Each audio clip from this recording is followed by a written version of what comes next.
جس طرح مائک ہیسن کا بھی پھر اسٹیٹمنٹ آیا سامنے کہ جناب پچھلے میچ کی پچ کو انہوں نے دوش دیا، اب کس کو دوش دیں گے کہ کیا اس میچ کی بھی پچ خراب تھی کیا؟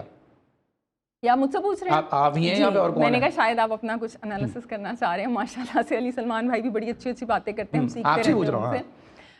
سو پچ کی بات میں نہیں سمجھتی کہ مائک ہیسن کو کرنی چاہیے تھی, لیکن بہرحال اب وہ نئے کوچ ہیں, ان پہ میں اب کیا بات کروں. ہم تو ویسے ہی, ہمارے ہاں تو کوچ ایسے بدلتے ہیں کہ وہ جیسے نہیں, وہ صبح کے کپڑے الگ, آفس سے گھر جا کے الگ, رات کے الگ, تو اس طرح ہم کوچز بھی بدلتے ہیں.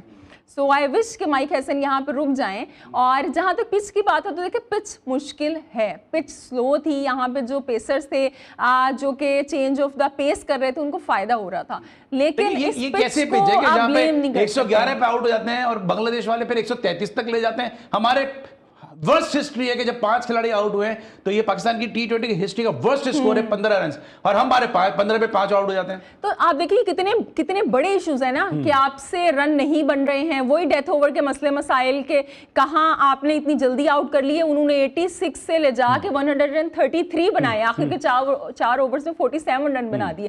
ان ایشوز پہ بات کریں ہم, وہاں پہ وہی بابر رضوان پہ بات کر رہے ہیں. تو میرے خیال سے جو مائک ہیسن ہے, جو بڑے بڑے دماغ ہیں آپ کے, وہ بیٹنگ کوچ جو ہیں ہمارے حنیف ملک ہے میرے خیال سے, اور جو نئی بھرتیاں ہوئی ہیں وہ سارے بیٹھے اس پہ غور کریں کہ جو اتنے بڑے بڑے کیمپ لگے تھے یہ قذافی اسٹیڈیم کے اندر, کراچی کے اندر, ملتان کے اندر, ان کا کیا فائدہ ہوا؟ اگر آپ نے اسی طرح کی پرفارمنس دینی ہے تو بھائی ان کیمپس کا تو کوئی فائدہ نہیں ہے. مزے کی بات ہے, عاقب جاوید نے جب وہ جو کیمپس وہ لگے تھے, اس کے بعد جب پریس کانفرنس کی, میڈیا سے ٹاک کی, تو کہنے لگے ایک کام ہم نے بڑا اچھا کیا کہ پلیئرز کو صبح 5 بجے اٹھنا سکھا دیا.